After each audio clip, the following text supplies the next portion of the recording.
So let's start out the show today. Joining us in studio, we have a guest. Don't have a jersey number. No jersey number. He's covered the Northwest for quite a while now, I can assume. 22 years. 22 years. He is Todd Milles of the Tacoma News Tribune. Todd, how are you today? I have no complaints. You've been doing it for 22 years now, right? So what have you covered for that long? How long is the show? No, actually, what haven't you covered? So, I've known this. I don't know if there are too many people on campus that have known this young man longer than I have. I remember when he was a ball boy in the national championship team, '99, and I was telling him coming in, that's probably one of my 5 favorite experiences, just because of the people you get to deal with. It was a great football team to cover. He can attest to that. His cousin was a quarterback on that team. They were so much smaller than Rowan. The championship game, they were so much cockier than PLU. Rowan was, and honestly, I don't think anybody at that time really thought that they would cover or play Rowan for the national championship, because Mount Union was kind of on their climb to what they are today, and they got upset rarely. Probably the rare time they got upset at home. So I know you guys had to scramble. PLU had to scramble to find out what Rowan was about, and we sure did. They were a bunch of ACC cast-offs. They were 315-pound offensive lineman against 185-pound defensive lineman from PLU, and his dad, being the offensive mastermind that he is, just did a lot of misdirection plays, and by halftime, that fine Rowan team was out of gas, and lo and behold, the Lutes went on and won a national championship. And quite frankly, that's the only national championship I've ever seen live. So, between the two colleges here. And I remember watching him. He was pretty excited, young kid. So I had a great bowl cut back in the day. Yeah, strong. I need to bring that back. Yeah. So I've been around PLU and UPS a long time. People around here don't want to hear that college name, but the U.S. Open here a couple years ago, that was my baby. That was something I was in charge of and very proud of. And so right now I'm kind of a general assignment reporter, but because I like the local scene, I grew up here, and I make sure that PLU, UPS are at least show up in our paper occasionally. Right. So talking about the shipping company, UPS. We're going to talk a little bit about when did you start covering PLU and UPS, Todd? Like, do you remember kind of the exact year or exact? Yeah, it was 96. 96. So when they were NAIA, and so Western Washington, which doesn't have a football team anymore, would come to town with Rob Smith as the coach, and they'd have some great football games. I know you remember that. Central Washington would come. Simon Fraser. I used to watch a Canadian team would come down and play. Right, John Kitna never beat the Lutes. John Kitna. I remember John Kitna at Central. I don't remember him playing the Lutes, but I do remember him playing the Loggers and going over to UPS and beating them. So the national championship game when they were in the Tacoma Dome that John was part of, I wasn't there yet. And that goes with basketball too. Went to a national championship women's tournament, and the coldest city in America was Sioux City, Iowa. It was probably 20 below when the Lutes were in the NAIA National Championship for women, and I think it was their first time. So I've been fortunate to, these two universities have provided me a lot of opportunities, as have a lot of other teams, but I kind of have a special place in my heart for these two universities, especially with the people I get to deal with on a day-to-day basis. So PLU and UPS square off on the football field this weekend at Sparks Stadium. What have you seen out of both UPS and PLU this season? Well, I haven't seen a whole lot of defense from UPS, and I haven't seen you could probably ask this guy right here, should they be 3-3? No. They're a better football team than that. I look at UPS, they have some real issues on the defensive side of the ball. Is 3-3 about right? Yeah, probably. I think it's going to be a game where you're going to see both teams at least in the 30s. Just the volume of the UPS offense, I think, will eventually get touchdowns. PLU has a much better defense than UPS, and I think that on Saturday on the turf, that'll be the biggest difference in the rivalry game.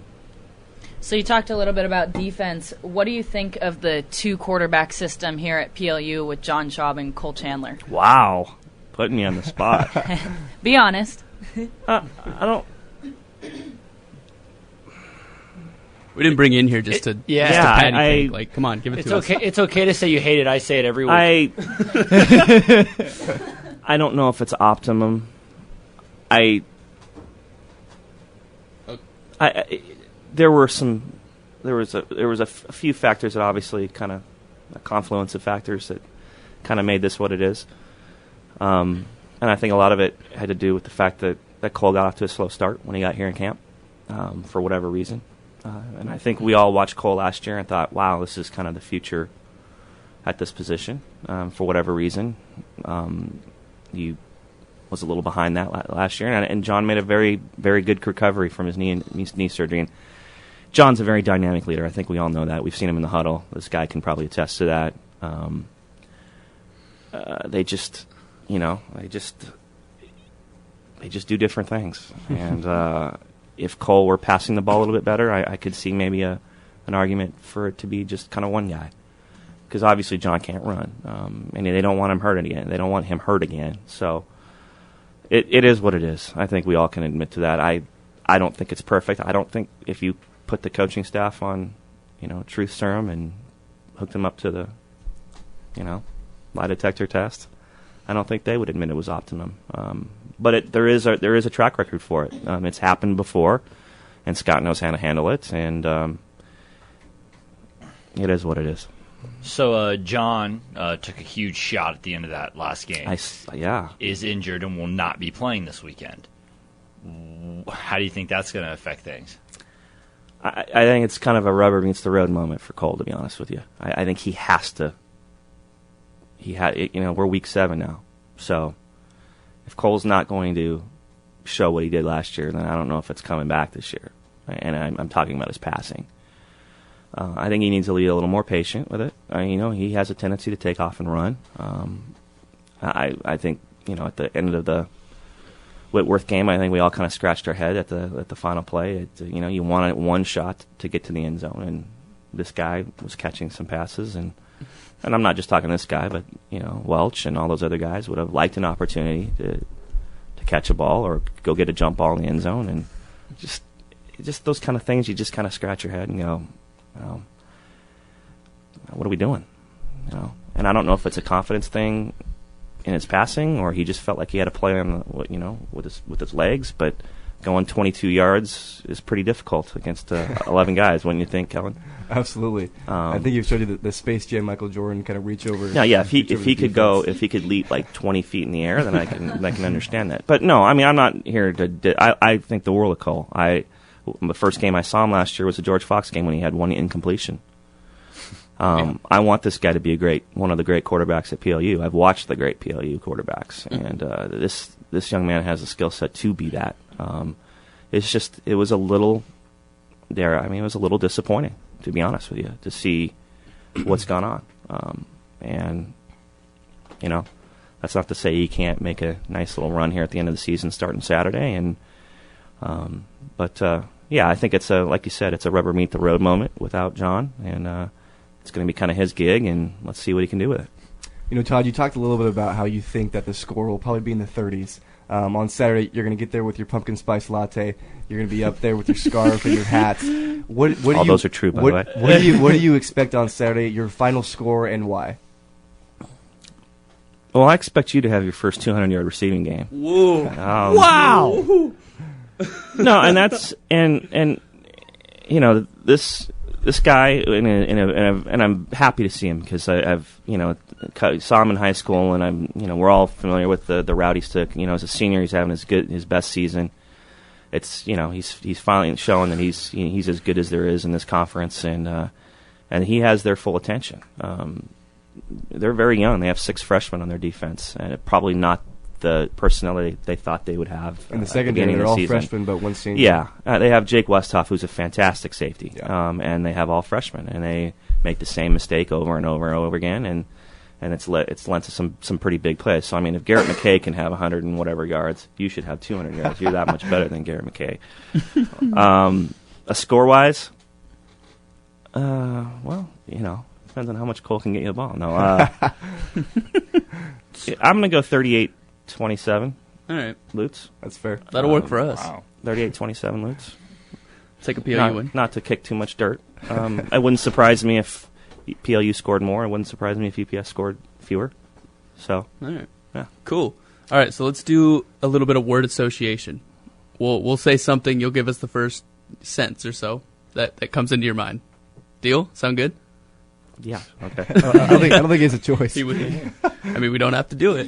Oh, that's fine. All right, University of Puget Sound. Grass. I like that. Puget Sound head football coach Jeff Thomas. Love him. Why? Just an awesome guy. I know you guys aren't here, so not supposed to like him, but he's a very good coach. He's done a really good job with that program. That's not one word I know. But we if you respect him, though. We respect him. Yeah, if you get to sit down and drink and have a beverage with him, you'd really like him. Yeah, he drinks those Monsters and Mountain Dews, doesn't he? He used to. I think he's switched. Yeah, I think he's become more coffee based. More decaf. But yeah, I think he has a stash of that. So sorry. Yeah, cool. Pacific Lutheran University. Tradition. Ooh. All right, POU head football coach Scott Westering. Curly. That's awesome. That was awesome. Very nice. Kellen Westering's hamstrings. Oh, that's not funny. We were just talking about it. I've called him bulky, so I can't change it now. Bulky, yeah. Frosty Westering. Oh, the best. Legend. I can go on. Go Dynamic. I could even say corny, but it worked. Everything he said was gold. High school sports. Lifeline. Lifeline 4.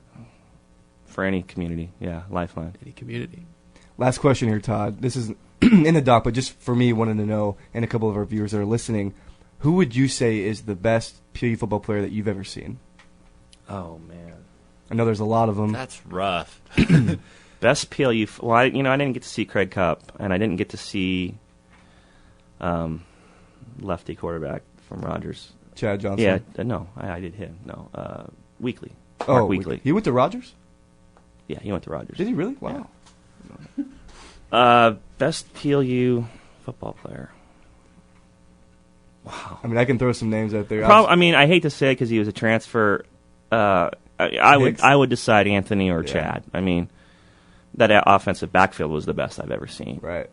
PLU's had some other great quarterbacks with not as many good running backs, and vice versa. I've seen some great running backs, and maybe not as same quality of quarterback. But those two together, probably that would be a tie. If I could I say a tie?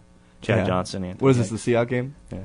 Good one. Because, I mean, as a receiver, Todd, I mean, I look at guys like Chase Reed, guys like Craig Chatto, Greg Ford, those kind of guys. Greg Ford would be a guy that comes to mind.